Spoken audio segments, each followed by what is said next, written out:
A year ago, Samsung ditched the plastic and removable batteries for metal and glass, but LG stood firm with a removable back and swappable batteries. This year, LG has caught on with the trend but retained its power user pedigree. Meet the modular LG G5. This year, LG set out to revamp its flagship to its core. For starters, it's completely made out of metal, an aluminium alloy coated with a special primer and a layer of paint. And while the LG G5 doesn't feel as metal-like as some of its rivals, LG claims its alloy solution is lightweight and stronger. That strength is key for the G5's modular side. The bottom of the phone is detachable, making the battery swappable. LG calls this mechanism the magic slot and has made a few accessories for it. Friends. One is the Cam Plus camera grip. It adds a two-step shutter button and zoom dial along with a small built-in battery. Another accessory is the Hi-Fi Plus made by Bang & Olufsen. It's a digital to analog converter that can play back high-res audio or can upscale your regular digital tracks to 32-bit. It has its own headphone jack too, although we have to say the LG G5 doesn't look that hot when you have the Hi-Fi Plus plugged in. Another accessory, the LG 360 Cam, a small camera with two 13-megapixel wide-angled lenses that combine for 360-degree view of the world. It can capture stills as well as QHD video. Another area where the G5 brings an overhaul is the control scheme. Now the volume buttons are more traditionally mounted on the side of the phone, while the power button is still on the back. The button also doubles as a fingerprint reader. Setting it up is instantaneous, and so is unlocking with it. The reader is easily one of the fastest around, on par with Huawei's scanners, as well as Apple's Touch ID and Google's Nexus imprint.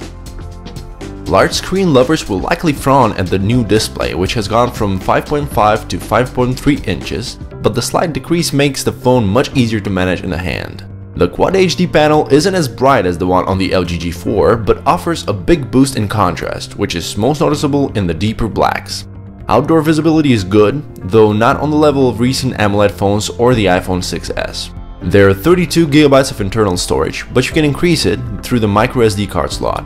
The LG G5 is one of the few phones out there to still carry an IR blaster as well as an FM radio.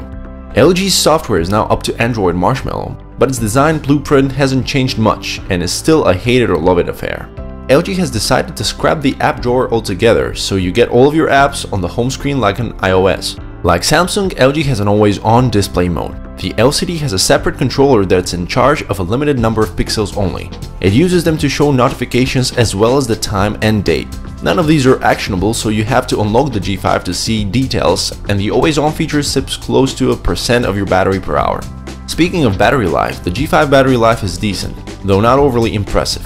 We've seen bigger batteries on smaller phones, but at least the battery here is easily replaceable.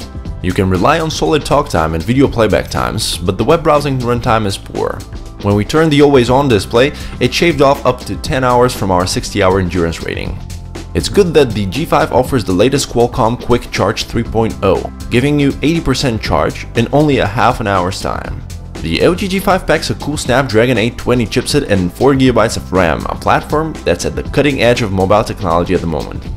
The quad-core processor is a chart topper and only ever sees resistance from Samsung's Exynos and Apple's A9, while the Adreno 530 GPU tops our charts. In real-world usage, the LG G5 is blazing fast. We never had a moment of slowdown and the phone never got close to hot, only warm under load.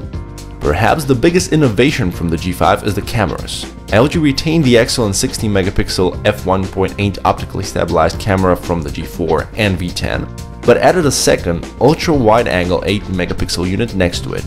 The 135-degree wide-angle camera doesn't have autofocus and doesn't serve up impressive detail, but offers something very unique in the smartphone world.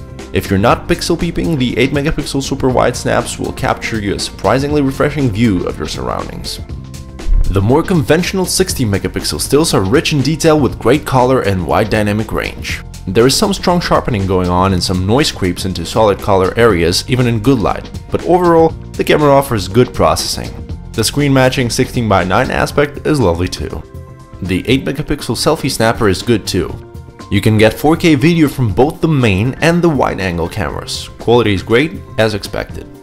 While the smartphone industry is taking a step back from the megapixel race, LG has searched for innovation elsewhere. The main camera is still among the best on the smartphone, while the ultra-wide-angle camera on the G5 is unique and fun.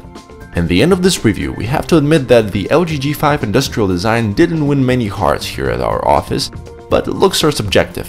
The new metal body of the LG G5 may not be to everyone's liking, but is definitely a step up from the plastic of the LG G4. With the G5, LG didn't just follow market logic, it boldly stepped up and innovated.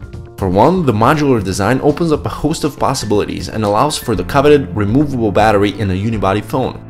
Then there is the dual camera setup, which gives you a great standard camera and secondary snapper, which will be better in capturing sweeping vistas or tight spaces. There's not much to complain about with the LG G5 either. It's a true powerhouse in the way that none of its predecessors was, and it just goes to show that nowadays, flagship smartphones are more than ever among the most amazing technological products of our time.